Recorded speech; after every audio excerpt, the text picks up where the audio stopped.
मित्रों, आज हम लोग जयशंकर प्रसाद जी की प्रसिद्ध रचना कामायनी की श्रद्धा सर्ग का अध्ययन प्रारंभ करेंगे। तो श्रद्धा सर्ग का जो आरंभ होता है वो होता है कि एक दिन नित्य की भांति मनु जो है अपने विचारों में खोए हुए बैठे हुए थे।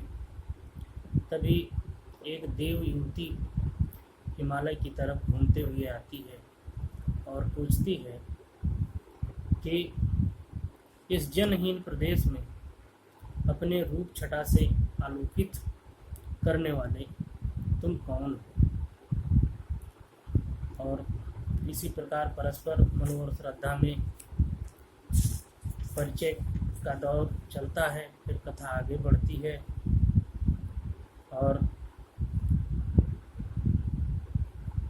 यह जो कामायनी का जो श्रद्धा सर्ग है, एक तरह से इसको हम संवाद कला की दृष्टि से भी उपयुक्त मानते हैं। इसको संवाद कला की दृष्टि से अगर देखा जाए तो इसे हम रंगमंच पर खेल भी सकते हैं।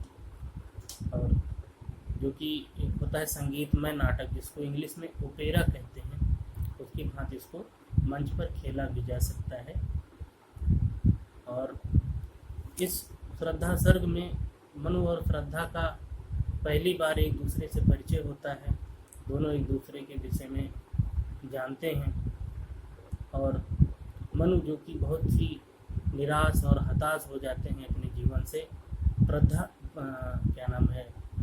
श्रद्धा उन्हें जो है जीवन की असली मकसद को समझाती है और उनके मन में एक प्रेम का जागरण करती है। तो आइए हम शुरू करते हैं श्रद्धा सर्ग का अध्ययन।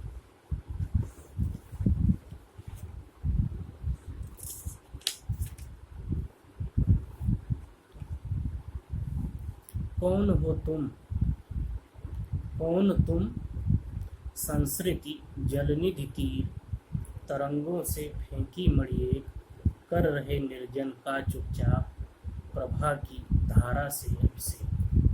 संस्कृत माने संसार, जलनिधि माने ये संसार सागर जो है उसी को कहा गया है संस्कृत जलनिधि। जिस प्रकार लहरें समुद्र के तल से मणि को निकालकर तट पर फेंक देती हैं, कौन तुम संस्कृति जलनिधि तीर, तीर माने किनारा, तरंगों से फेंकी मणि माने कौन तुम कौन हो। जिस प्रकार लहरें समुद्र के तल से मणि को निकालकर तट पर पटक देती हैं, फेंक देती हैं, उसी प्रकार सांसारिक आघातों से ठुकराए गए हे भव्य पुरुष तुम कौन हो, हुआ है। कर रहे निर्जन का चुपचाप, प्रभा की धारा से अभिषेक। जैसे वह मणि अपनी कांति से, अपनी चमक से, किरणों से सूनेपन को जगमगा देती है, उसी प्रकार तुम भी चुपचाप बैठे इस जनहीन या निर्जन स्थान को अपनी सुंदरता की छटा से शोभाशाली बना रहे हो। कर रहे निर्जन का चुपचाप, प्रभा की धारा से अभिषेक। फिर आगे बढ़ते हैं। मधुर विश्रांत और एकांत जगत का सुलझा हुआ रहस्य। विश्रांत माने विश्राम की अवस्था में, आराम की अवस्था में, शांत। रहस्य, रहस्य मतलब भेद होता है।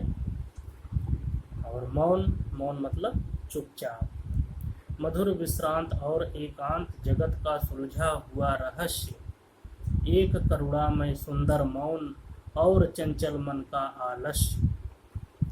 अर्थात तुम्हारी जो आकृति है वह, उससे जो है मधुरता टपकती है। मधुर विश्रांत और एकांत, तुम्हारी आकृति से जो है मधुरता टपकती है और कुछ ऐसे निश्चित भाव से तुम इस एकांत में बैठे हो जैसे कि संसार के रहस्य को तुमने पूर्ण रूप से समझ लिया है। तुम्हारे मौन अर्थात चुप रहने से क्या है, जहाँ तुम्हारी बाहरी सुंदरता का पता चलता है वहाँ यह भी झलकता है कि तुम्हारा हृदय क्या है, करुणामय सुंदर मौन। जो तुम्हारा हृदय है वह कोमलता से भरा हुआ है और तुम्हारे मन की जो सारी चंचलता थी वो भी शांत हो गई है। अर्थात तुम किसी गहन चिंतन में डूबे हुए हो। कहने की बात यह है इसका, सुना यह मनु ने मधु गुंजार, मधुकरी का सा जब सानंद। मधु गुंजार माने मधुर वाणी, जैसे मधुकर अर्थात भौरा मधुर गुंजार करता है, उसी प्रकार सुना यह मनु ने मधु गुंजार, ठीक है ना। मधुकरी का सा जब सानंद, किए मुख नीचा कमल समान, प्रथम कवि का ज्यों सुंदर छंद। ठीक है ना। तो अपनी गर्दन को झुकाए, किए मुख नीचा मतलब मुख नीचा किए अर्थात गर्दन को झुकाए, कमल के समान कोमल मुख की यह वाणी मनु ने प्रसन्न होकर के सुनी। ठीक है ना। और उसमें भ्रमर होता है भ्रमरी उसकी पत्नी, और उसमें भ्रमरी के गान जैसी मिठास थी, जिसमें वो जो आवाज़ गूंज रही थी। अभी कभी ने उस आवाज़ का खुलासा नहीं किया वो कौन थी।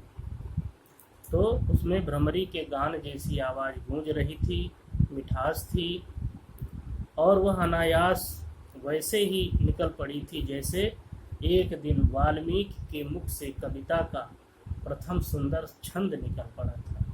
वाल्मीकि जी पहले ऋषि थे जिनके मुख से पहली बार एक छंद निकला था संस्कृत का। आदि काव्य उन्होंने रचना की थी रामायण की। माँ निषाद प्रतिष्ठाम तम गमः शाश्वती समा, यत् प्रौंच मिथुना देक मवधि काम मोहिता। ये पहला छंद जो है वाल्मीकि के मुख से प्रकट हुआ था, उसी की चर्चा यहाँ की जा रही है।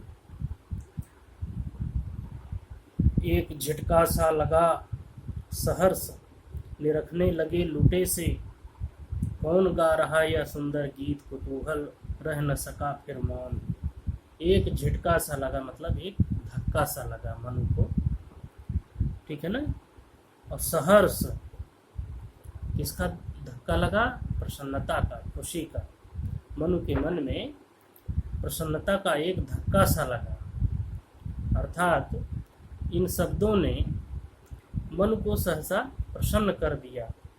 और निरखने लगे लूटे से, जैसे कोई किसी भी मूल्यवान वस्तु को लेकर भागा जा रहा हो, वैसे ही मन को लगा कि उसके हृदय को कोई खींच रहा है। अतः आकर्षित होकर उन्होंने क्या किया? गा रहा यह सुंदर गीत, कुतूहल रह न सका फिर मौन। ठीक है ना। फिर उससे आकर्षित होकर उन्होंने उस ओर देखना प्रारंभ किया जहाँ से ध्वनि आ रही थी। यह सुंदर गीत संगीत कौन गा रहा है? ये मनु ने जानना चाहा कि ये सुंदर संगीत कौन गा रहा है, किसकी वाणी इतनी मधुर है। और अपने मन की इस उत्सुकता को वे अधिक समय तक दबाए न रह सके। और फिर क्या था? और देखा वह सुंदर दृश्य नयन का इंद्रजाल अभिराम, कुसुम वैभव में लता समान चंद्रिका से लिपटा घनश्याम। इंद्रजाल मतलब जादू, अभिराम माने सुंदर या मोहक, कुसुम वैभव माने फूलों से भरी हुई। फिर क्या था? उन्होंने और देखा वह सुंदर दृश्य नयन का इंद्रजाल अभिराम, उन्होंने ऐसी सुंदर मूर्ति देखी जो आँखों पर मोहक जादू डाल रही थी, आँखों को बड़ी आकर्षक लग रही थी। और उसका शरीर कैसे था? कुसुम वैभव में लता समान चंद्रिका से लिपटा घनश्याम। और उसका गात या उसका शरीर ऐसा था जैसे फूलों से भरी कोई लता हो या फिर कोई श्याम बादल जो चांदनी से घिरा हुआ। चंद्रिका से लिपटा घनश्याम, ठीक है ना। फिर क्या होता है आगे? हृदय की अनुकृत बाह्य उदार, एक लंबी काया उन्मुक्त, मधु पवन क्रीड़ित ज्यों सुशाल, सुशोभित हो सौरभ संयुक्त। अनुकृत माने किसी वस्तु जैसा होना, किसी का अनुकरण किया जाना। काया माने शरीर, उन्मुक्त मतलब खुला हुआ, सरल और संकीर्ण रहित। साल माने शाल जो वृक्ष होता है, सौरभ मतलब सुगंध। तो हृदय की अनुकृत बाह्य उदार एक लंबी काया उन्मुक्त, मधु पवन क्रीड़ित ज्यों शिशुशाल, सुशोभित हो सौरभ संयुक्त।